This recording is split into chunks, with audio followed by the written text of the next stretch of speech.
嗨，大家好，我是柏林。瑞士的最后一天，我们来到日内瓦，这里是瑞士人口第2多的城市。旅行不一定要行程满档，有的时候随便走走，反而会有不同的体会。今天就让我们在雨中慢慢认识这个城市。如果你也计划前往日内瓦，就一起看下去吧。大家早，我们今天要离开策马特。今天的目的地是要去日内瓦。首先，我们要先搭乘这班10点06分从策马特发车的 R142。从策马特这边到日内瓦要转一班车，但是总时间呢快要4个小时，是蛮久的。所以我们现在10点06分出发，到日内瓦的话已经快要下午2点。我们会在 Visp 转车，然后之后就可以比较舒服的慢慢搭到日内瓦。就目前这一班车是只要转乘1次的，就是相较起来比较轻松一点，虽然就是时间比较长。抵达 Visp 之后呢，我们要到5号月台，转搭11点36分到日内瓦的 IR90，找个有斜坡的坡道拉个行李。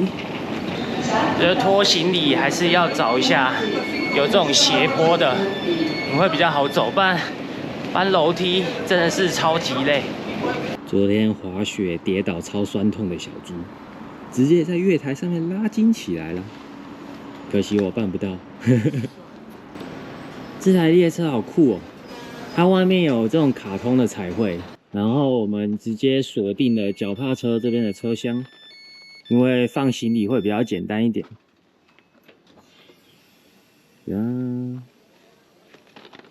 Let's go！ 大家可以看到这个脚踏车车厢真的超大，那因为现在几乎没有脚踏车了，所以就是锁在这边超轻松。那这个车厢里面也有位置，所以我们就坐在这边附近，很方便。这班车从 Visp 出发到日内瓦，我们中间就不用再转车了，所以可以稍微轻轻松松再休息一下。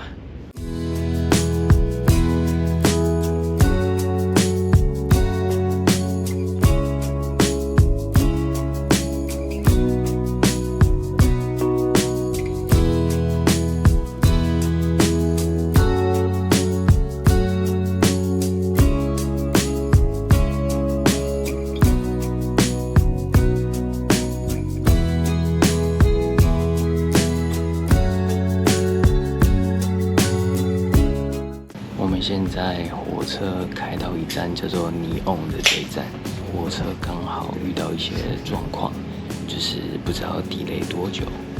还好今天不是要赶什么行程的一天，也算是旅途的一个部分了，就先慢慢等待了，划个手机。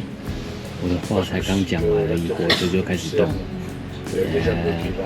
继续出发了。抵达日内瓦车站。那从这边的中央车站到我们今天要住的饭店呢，大概只要走路5-6分钟，距离没有很远，500公尺以内可以到达。来到日内瓦之后呢，就前几天的小镇风景就跟这边的都市完全非常不一样，天气也比较阴天一点，灰蒙蒙的。前面就是我们今天要住的饭店啦 ，Ibis Hotel， 然后这是它的门口。推行李的话，这边有个小斜坡。进来 check-in 大厅，小巧可爱，一个小小的柜台。这边有一个小地方可以稍微休息一下。OK， 我们一进来就可以感觉这间房间非常的小。进门口的左边呢，就是卫浴设备啦，一个简单的干湿分离。这边马桶跟洗脸盆，非常小的空间。这边就有一个全身镜，马上就到了我们今天晚上要睡觉的床，左右都有一个床头柜，简简单单，非常像是商务饭店的感觉。还好我们今天只在这边住1个晚上，这边应该是可以让你放行李箱的地方，就比较不占这边走道的一个空间。因为我现在行李箱是先暂时放在那边，然后做一个简单的拍摄。我们看外面的风景，一眼就看得出来是欧洲的建筑。下面有一些汽车、公车跑来跑去。这边的房间没什么好开箱的，小猪来帮我们揭晓一下这间房间1个晚上要多少钱6200块左右。哦，也是不便宜耶。可能毕竟这边是日内瓦吧，所以大城市的地方房价降不下来。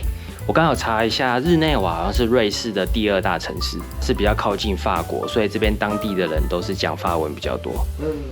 现在跟小猪来买可颂，哦，刚出炉的。这边的可颂平均一个大概1.8、1.95，将近快要2瑞郎，换算成台币的话，大概就是60、70块了。小猪有稍微爬一下文，就是在网络上面的评价，当地人好像也觉得蛮不错吃的。但这间不是特别有名的店，只是它在车站这边附近的超市，然后感觉 CP 值是蛮高。后来我们买了一个很特别的口味，它是 pistachio 开心果口味的，差不多要台币70块左右。到处都很方便，都可以自己结账。我们就是在这间日内瓦中央车站买刚刚的 pistachio 口味的可颂，它其实蛮大的哦。让我手这样张开，吃吃看好不好吃。烤的有点焦了，我觉得。品管没有控制好，对不对？感觉我觉得蛮好的。这个里面的就是它的开心果酱啦。这里面这个米很。OK， 那我们就简单垫个肚子，等一下要去其他景点吧。我发现它那个可颂可能是在外面放太久，所以吃起来那个口感都不是脆脆的，已经吸了很多空气中的水分，吃个味道，稍微垫个肚子。我们现在在中央车站附近的巴士站牌，等一下要搭15号去 Nations， 那边有一个万国宫，它是以前联合国可以在那边会议的地方。上车，它做的很像路面电车的东西。我刚才讲错了，这个不是巴士，在那边我以为是巴士站牌，结果没想到它是路面电车。路面电车的外观啊跟内装，我觉得超像台中的 BRT 的。我们从刚刚那一站要搭到我们的目的地 Nations， 大概要坐5站。现在移动的速度感觉是蛮快的。搭到 Nations 这一站呢，只过了7分钟而已，所以蛮快的。前面我们看到也是日内瓦这边很有名的景点，就是断掉的椅子，它其中有一只脚是断掉的。然后在更前面呢，那就是欧洲这边的联合国总部 United Nations。这边有一些文字说明一下 Broken Chair 这边象征的是什么。当初这个作品其实象征武力跟脆弱并存，都有一些说明，有空的话大家自己来看。这个作品呢，它当初就是要象征反地雷运动，呼吁各国可以履行一些保护啊、救助平民的国际责任。现在开始下雨，我们直接站在 Broken Chair 底下躲一下雨。这个景点其实没有办法停留太久，你就只能稍微来这边简单看一下，踩个点说你有来过，这样就好，到此一游。这是我们来欧洲第一次遇到下雨天。这把伞也是在德国那时候买的，因为我们怕下雪，那就是买了一直放在身上预备。其实它蛮便宜的，那时候换算成台币才100块。对，然后也是一个半自动，直到现在终于派上用场。它自动开，但不能自动。对对对，好，那我们现在要来去搭公车前往下一个地点。我们现在一样是在 Nations 这一站，等一下我们大概要坐8站，然后要来到这边有一站叫做 Metropole， 时间可能预估差不多要20分钟左右。就这把伞，它是可以自动开，是它这个按钮它没有办法自动收起来，还是要让手动。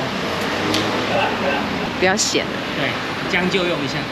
现在在公车上面，我看到它这边的一个路线图。其实日内瓦这边跟法国就是连在一起的，所以这边瑞士的第10区可以看到这边是法国的230区，很酷。感觉起来坐这些交通网都可以到法国去，这样。就这边公车真的会让我想到台中的 BRT， 实在太像了。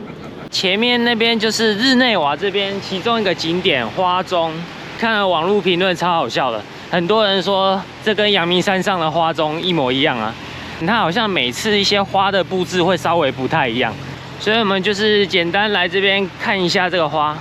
那目前天气不好，我觉得这个花看起来好像也没什么特别的。那我们现在就来走到附近的另外一个景点，来去看一下日内瓦湖。看到这就是日内瓦湖啦。正常来讲，可能夏天或是好天气的话，远方的那边会有一个很高的喷泉，好像现在也没有游湖的一个行程。上官网去看，目前现在这个月份也都是没有行驶的船班，有点可惜啦。不过就是到此一游，简单来看一下咯。稍微研究了一下日内瓦这边的历史，看完之后觉得蛮有趣的，跟大家分享一下。其实日内瓦这个地方呢，过去曾经有短暂的被法国给吞并过，那是在拿破仑时期。然后后来拿破仑他战败之后呢，日内瓦他就选择加入了瑞士联邦，就成为现在瑞士其中一个州。然后日内瓦呢，它现在是很多国际总部的一个所在地，像是 WTO 啊、WHO、红十字会之类的，都是在日内瓦这个地方。然后我们沿路还看到了很多就是知名的手表品牌，像是劳力士啊、百达翡丽，可能就是日内瓦这边也是一个可能制表很厉害手工艺的地方。就是以上这些资讯跟大家分享一下哦。虽然现在是下雨天，旅游的时候慢慢的在这个地方散步，也是尽量让自己的心情能够沉浸在这边其中。这边表店真的很多你看 Tudor。哦，现在这条街好漂亮啊！就是这样一条长长的，左右两边都有很多商店，很像我们那时候在苏黎世车站前面的那条街。我们走经过一个旋转木马，你不觉得它的速度超快吗？以这个速度旋转的话，应该很快就头晕了吧？经过日内瓦这边的法院，然后它门口挂着日内瓦的州旗，是一只戴着皇冠的鸟，跟配着一把钥匙。不得不说，欧洲这边建筑漂亮的，就是没有像台湾一样那么多那种铁门窗，外面看起来干干净净、整整齐齐的。我们现在来到日内瓦这边的圣彼得大教堂。日内瓦的圣彼得教堂跟苏黎世的圣彼得教堂一样，都是有塔楼可以上去参观的。如果天气好上去的话，应该是可以看到日内瓦湖那边，还有大喷水池跟日内瓦旧城区这边的一个景色，听说是蛮漂亮的。这座教堂还有一个很酷的历史，过去本来是天主教的教堂，但后来支持宗教改革，变成就是新教的教堂。好像有个加尔文神父，他就是会在这边宣传一些新教的宗教信仰。里面有一个空间非常漂亮，就是他当时在这边宣传新教宗教信仰的地方。我们在雨天漫步日内瓦这边的旧城区，这边的景色真的看起来是蛮棒的。左右两边的建筑非常有历史年代感，但还是保持着蛮干净的程度。而且没有任何老旧破旧的感觉。逛完旧城区，回来饭店附近的超市买点东西，准备结束我们今天一天。明天我们就要来去法国了啊！大家晚安，拜拜。OK， 这集影片就在这边告一个段落。如果你喜欢的话，请帮我按赞、订阅、分享，谢谢大家。